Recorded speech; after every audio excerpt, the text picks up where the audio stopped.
Puedo escribir los versos más tristes de esta noche. Escribir, por ejemplo, la noche está estrellada y tiritan, azules, los astros a lo lejos. El viento de la noche gira en el cielo y canta. Puedo escribir los versos más tristes de esta noche. Yo la quise y a veces ella también me quiso. En las noches como esta la tuve entre mis brazos. La besé tantas veces bajo el cielo infinito. Ella me quiso y a veces yo también la quería.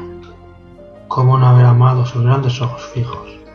Puedo escribir los versos más tristes esta noche. Pensar que no la tengo, sentir que la he perdido, oír la noche inmensa, más inmensa sin ella, y el verso calla al alma como el pasto al rocío. ¿Qué importa que mi amor no pudiera guardarla? La noche está estrellada y ella no está conmigo. Eso es todo. A lo lejos hay encanto, a lo lejos. Mi alma no se contenta con haberla perdido. Como para acercarla, mi mirada la busca, mi corazón la busca y ella no está conmigo. La misma noche que hace blanquear los mismos árboles. Nosotros, los de entonces, ya no somos los mismos. Ya no la quiero, es cierto, pero cuánto la quise. Mi voz buscaba el viento para tocar su oído. De otro, será de otro, como antes de mis besos. Su voz, su cuerpo, claro, sus ojos infinitos.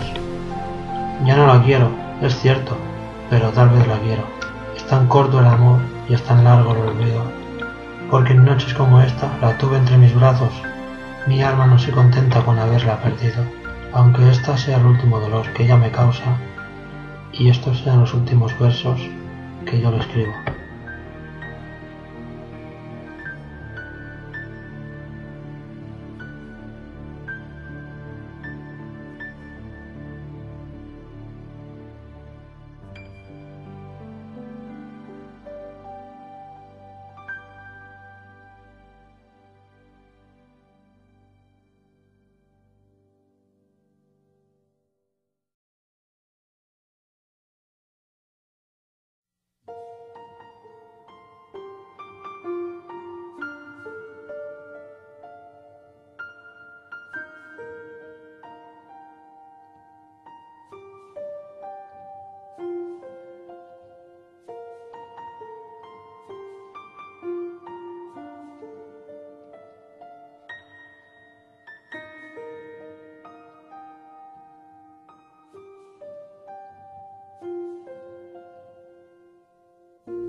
Me gusta cuando callas porque estás como ausente, y me oyes desde lejos y mi voz no te toca. Parece que los ojos se te hubieran volado, y parece que un beso te cerrara la boca. Como todas las cosas están llenas de mi alma, emerges de las cosas llena del alma mía. Mariposa de sueño, te pareces a mi alma, y te pareces a la palabra melancolía. Me gusta cuando callas y estás como distante, y estás como quejándote, mariposa en arrullo, y me oyes desde lejos y mi voz no te alcanza. Déjame que me calle con el silencio tuyo. Déjame que te hable también con tu silencio. Claro como una lámpara, simple como un anillo. Eres como la noche, callada y constelada. Tu silencio es de estrella, tan lejano y sencillo. Me gusta cuando callas porque estás como ausente, distante y dolorosa como si hubieras muerto. Una palabra entonces, una sonrisa basta. Y estoy alegre, alegre de que no sea cierto.